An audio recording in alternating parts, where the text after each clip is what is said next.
up, everybody? I'm here with Mr. Dalton Goins to talk about his upcoming fight at LFA 210 against Angelo Robles. How are you, sir? I'm good. How are you? I'm fantastic. Thanks so much for coming out today and taking the time to sit down and chat with me for a few minutes.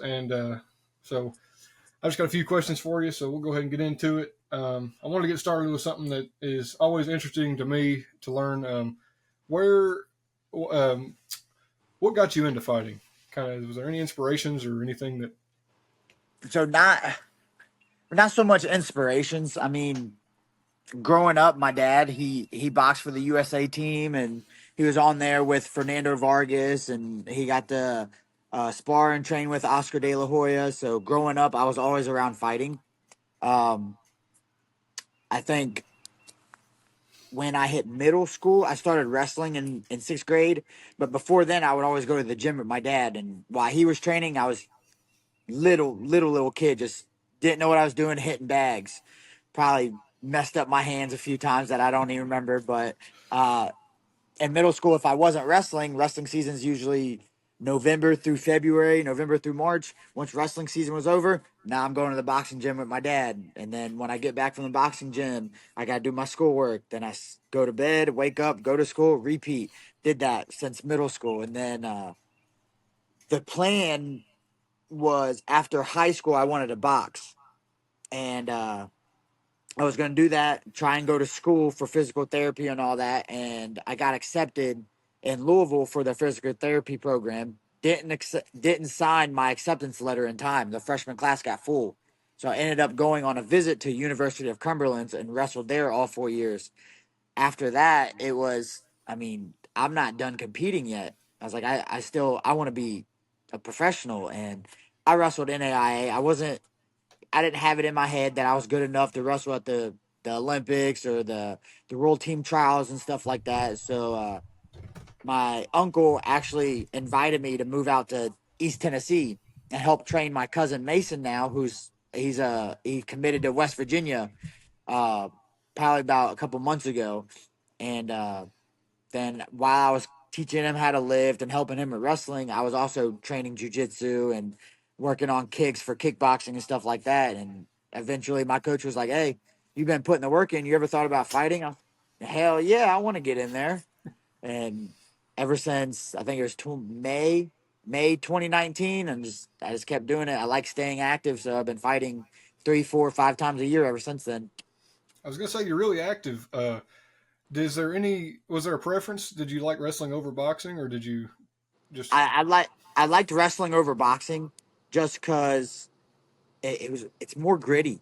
It's more of a grind. It's more physical. I like it, and I think boxing's more physical. Like you're more easy to get injured and stuff like that with brainish injuries and stuff like that.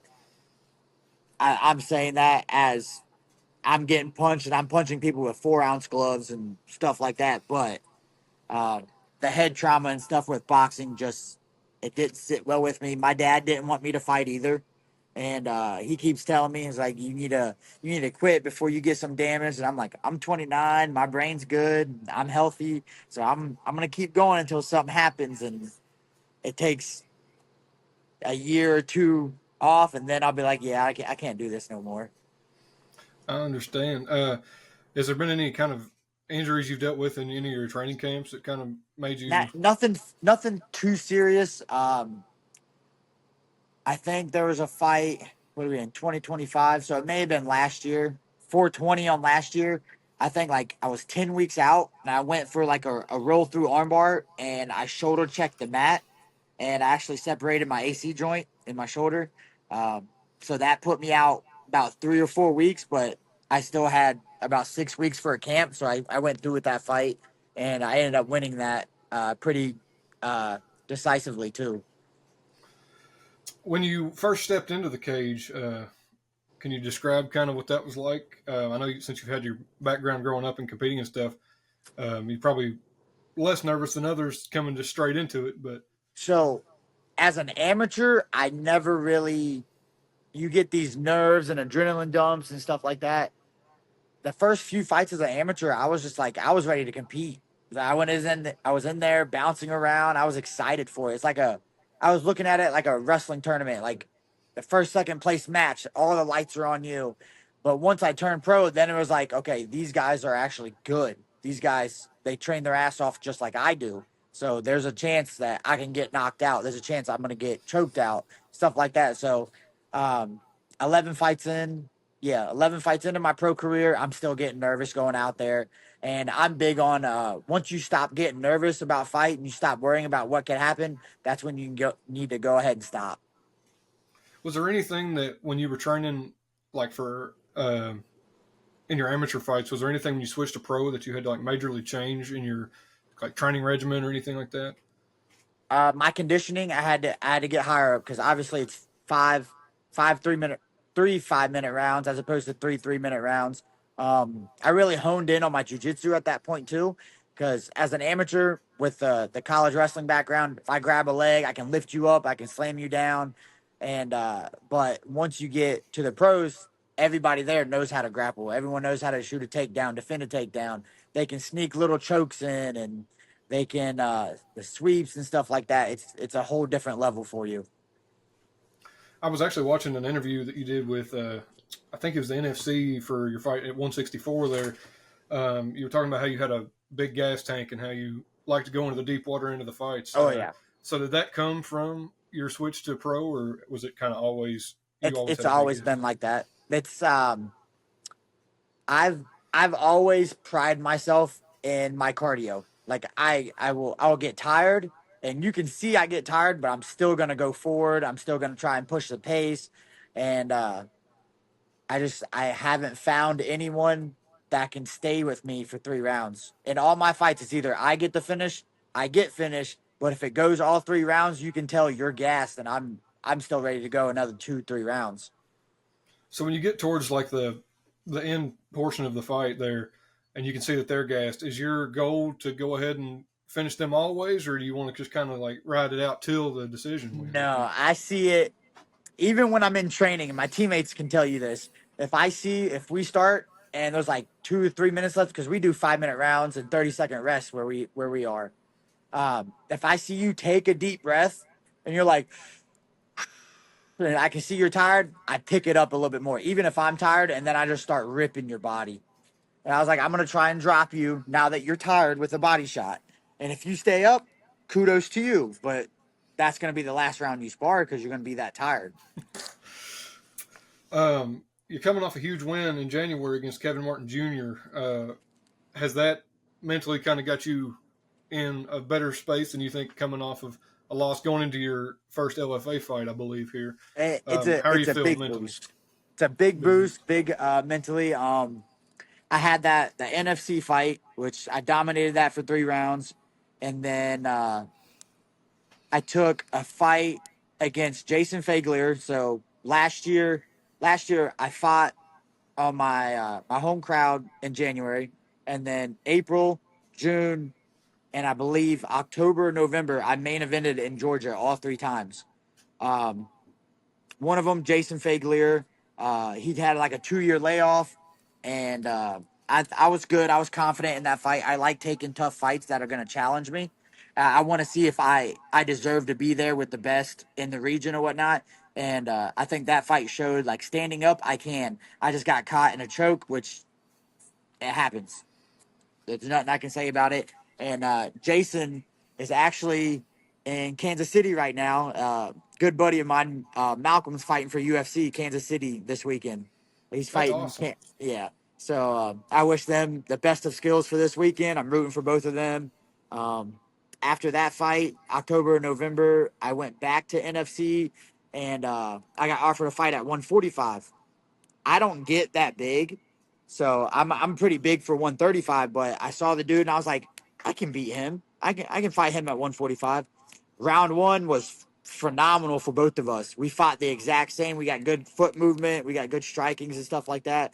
In round two, I just wasn't expecting a takedown, and once I did get taken down, I was like, well, he's a lot heavier than I thought he was gonna be, and there's nothing I could do at that point. I ended up getting TKO'd, no damage or anything like that. But we got up, me and I think it was Zach Cooper. Me and him had mutual respect for one another. We talked about it afterwards, and we still talk to this day. Um, you're just outside of probably a little over, I guess it probably 7 weeks now from LFA 210. Yeah. I know you're training hard, and I don't want you to give anything away about your camp, but is there anything that you've been focusing on more so than your past camps for this fight? My my thing for this camp is I have a habit of I want to stay patient too much. Like I'll get a good shot in and then I'll let off the gas, even though I know it's like, oh, that hurt him. And then I'll let off and be like, okay, I'm just gonna pick my shots now. I have a bad habit of when I smell blood, trying to pick my shots instead of just going in there and trying to kill him. This fight with Angelo, I got nothing but respect for him. He comes in there and he fights too. There's nothing that he can prep for to stop me. My last fight with Kevin Martin Jr., his record's not good, but he was I think a 3-time state champ in Georgia in wrestling. So my goal in there was I just wanted to cause damage to him. I wanted to be physical and I wanted to punish him, stuff like that. I got knees, I used elbows, I used a lot of tools in that fight. In this fight, I'm from start to finish, I'm looking for the finish. Good deal. So it's either gonna be he gets finished or we're 100% going to have fight of the night. There's no other fight that's going to be better. So speaking of that, there's going to be a lot of, I'm assuming, pretty high profile names at this fight. Well, with eyes on you. Last time we went to the Louisville LFA fight, we got to meet Plenio Cruz, Michael Chiesa, Mark Coleman was there, Matt Brown was there. So it's going to be streaming on UFC Fight Pass, of course. Does that affect you in any way for kind of your mindset going into this? Or Not really. I go out there and when it comes down to it, it's me versus me when you get in there. And whoever's I don't look at who's there. I know I have fans that are going to show up. I know I have fans that are going to buy the pay-per-view or buy UFC Fight Pass and stuff like that.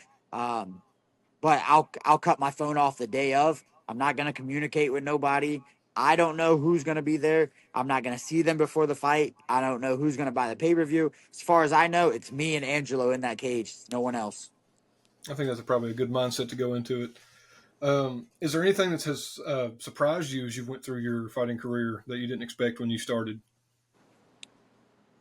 So I thought, kind of like most people, if you wrestled and that's the best background you have, that you'd be able to dominate everyone. I've got a teammate named Randall. He wasn't that good at wrestling in high school. Um, But this dude's jujitsu and his sweeps, and he did wrestling in high school. He's good at judo, and now he's got jujitsu. He can kind of counteract all my wrestling. I don't know a whole lot of judo, but like I can shoot and grab a leg, and he'll throw me, and then we'll get into a big old scramble. And I'm like, this shouldn't happen, but it does happen, and that's where styles make fights, and you get different looks while you're training. Lastly, I'm just going to go out on a fun question here. What kind of music you listening to right now when you're training or just riding around town? What's on your playlist? I listen to just about everything. The song that I'm listening to right now, that's kind of like I'll listen to on the way to training, is "The Nights" by Avicii.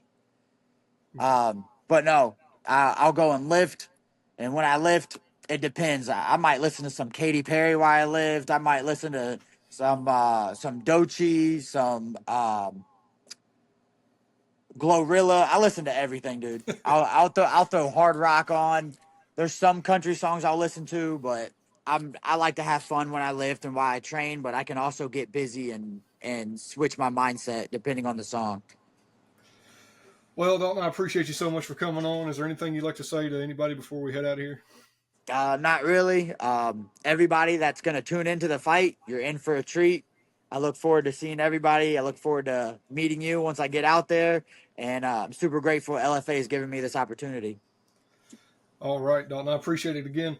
All right, guys, go out and get your tickets for LFA 210. It's on June 13th, I believe. Come out and support a great card, excellent fighters, and I'm sure that this fight here is going to be a good one. So, Thank you. thanks, everybody, and you guys have a great day. You too, man.